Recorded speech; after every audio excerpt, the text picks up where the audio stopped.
Hi, this is week 3, problem 1, and we're going to divide this into different videos because I don't think I'm going to have enough room to upload the first video on YouTube.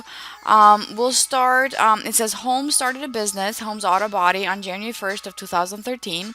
Complete each of the following using the transactions below. Prepare a chart of accounts, journalize the transactions, post to the ledger, and prepare a trial balance. All right, so we have a couple of accounts here. So what I'm going to do is I'm going to go through each one of these and I'm going to just see which accounts get affected by this. So for example, I think the easiest possible way to make the chart of accounts, no, that would be it. All right, let's go back. All right, see, so Sherlock Holmes invested $15,000 in the business.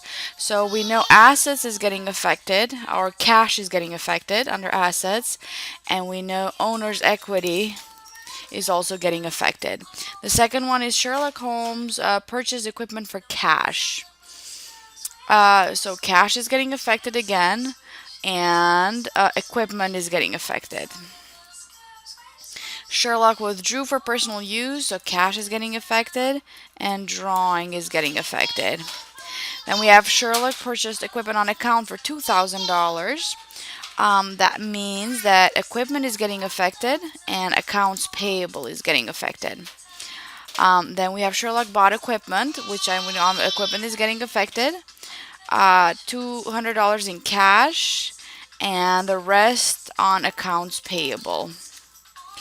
Next account is paid rent for the month, so rent is getting affected, rent expense is getting affected, and cash is getting affected. Received cash for repair services, cash is getting affected, and revenue is getting affected. Received cash for repair services, so we know that obviously cash is getting affected, revenue is getting affected. Sherlock paid $800 on the equipment purchase on the 4th, so cash is getting affected and accounts payable is getting affected. If you look on account on the 4th he bought equipment for $100 and $800 of that he paid on accounts payable. So if you look over here, he paid $800 the loan back. Paid utilities bill, so utilities expense obviously is getting affected. And we also have cash is getting affected. Paid internet telephone expense, obviously internet telephone expense and cash is getting affected. Received cash for services, for repair services, so revenue is getting affected. Cash is getting affected, and receivables is getting affected. Paid wages for part-time employees, so wages expense is getting affected. Expense. And we know cash is getting affected. Purchased equipment for $1,000. We know equipment is getting affected. Cash is getting affected. And accounts payable is getting affected. Withdrew cash, so drawing is getting affected. And cash is getting affected. Purchased a tow truck. I believe we can say delivery equipment, or we can just say truck is getting affected. Cash is getting affected. Accounts payable is getting affected. Perfect. And then we have received cash for services, so cash is getting affected. And then we have revenue is getting affected. Purchase part for $800 cash, cash is getting affected. And we say parts is getting affected. Or supplies is getting affected. We'll just keep this under supplies, I guess. Received cash for repair services, so cash is getting affected, revenue is getting affected. Sherlock paid $400 on the equipment purchase on the 15th, so cash is getting affected, and I'm assuming accounts payable is getting affected because he did get a loan on the 15th. Let's look on the 15th. Yes, all right, he did pay on a loan. We have 3 more transactions. Cash is getting affected here, and supplies is getting affected. Received cash for services, for repair services. Cash is getting affected and revenue is getting affected. Paid paid wages to part-time employees, cash is getting affected, and wages expense is getting affected. All right, perfect. The next one is I get to go over each one and which one are under assets, which one under liabilities.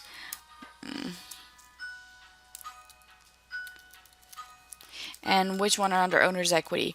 We know cash is under assets, so we've taken that out, and we'll actually, this is what we'll do. Cash is already taken out. And this would be capital instead of owner's equity. I don't know why I put owner's equity. We know capital would be affected. Equipment would be under assets. And then we have drawing, which would be under owner's equity. And then, all right, so we got these three down. And then equipment we already have down. And then we have accounts payable. And accounts payable is under liabilities.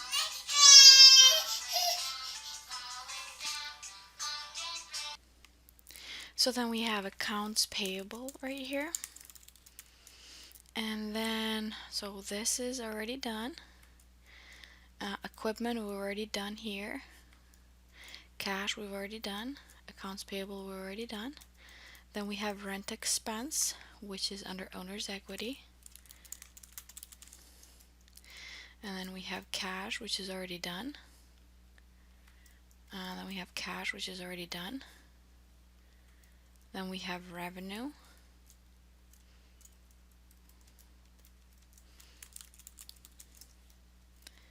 And we have cash, which is already done. Revenue, which is already done. Cash, which is already done. Accounts payable is already done. Utilities expense.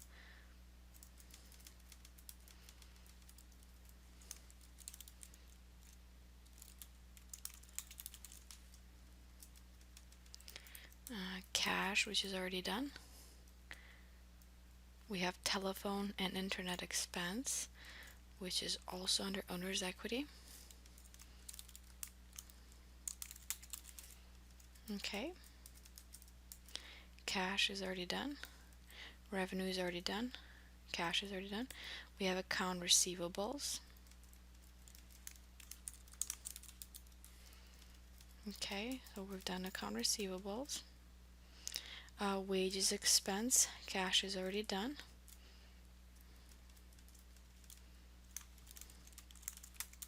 We have a lot of expenses, I guess, so to say. Equipment is already done. Cash is already done. Accounts payable is already done.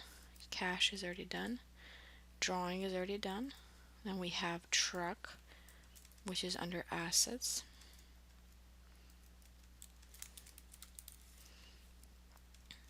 And then cash is already done. Accounts payable is already done. Cash is already done. Revenue is already done. Cash is done. So then we have supplies, which is under assets. And then we have cash is already done. Revenue is done. Accounts payable is done. Cash is done. Cash is done. Supplies is done. Revenue is done. Cash is done. Cash is done. Wages, expenses is done. Alright, so now that we have finished all of them, we'll make the chart of accounts. And I am going to do this. I'm going to copy these. I think truck is the last one. Nope, never mind. Including supplies. And then we'll go to chart of accounts. I'm going to copy these right here. Okay, so now we have the first one is, I'm going to do assets. And basically assets would be from 100 to 199. So then we have cash. We have cash, which is 101. We'll do equipment. And the actual weight doesn't really matter, the order of these. Account receivables, 103.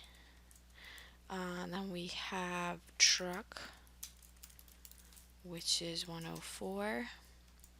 And we'll have supplies, which is 105. And then we have liabilities on this side, which is from 200 to 299. And then we'll have accounts payable, which is 201, not 301, 201. And then we have owner's equity. Now there's different ways, revenue,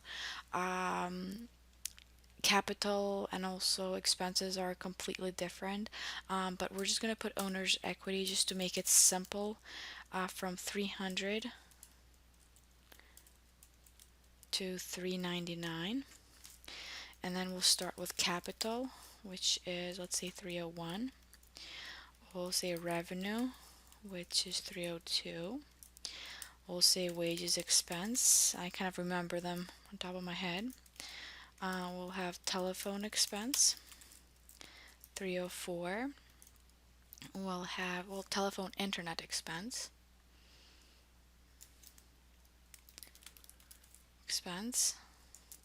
Then we have drawing. Let's do 305. Oops. 305. And I think, let me see if we have anything else. We have capital, drawing, rent expense, revenue, utilities expense. So revenue, utilities expense, which is 306. And then we have, all right, so we've done with rent expense, I think, or not yet. Nope, not yet. Rent expense, 307. Wages expense. All right, I believe we are done with owner's equity. So now we are completely done with a chart of accounts. Now remember, your book actually has a capital on its own, it has a revenue on its own, it has all of the expenses on its own. So you're more than welcome to separate these if it makes it a little bit easier, but you can also leave them as is. All right, and then we'll start with a journal. Go all the way at the top. All right, what I'm going to do is I'm going to stop this and I'm going to add another video part 2.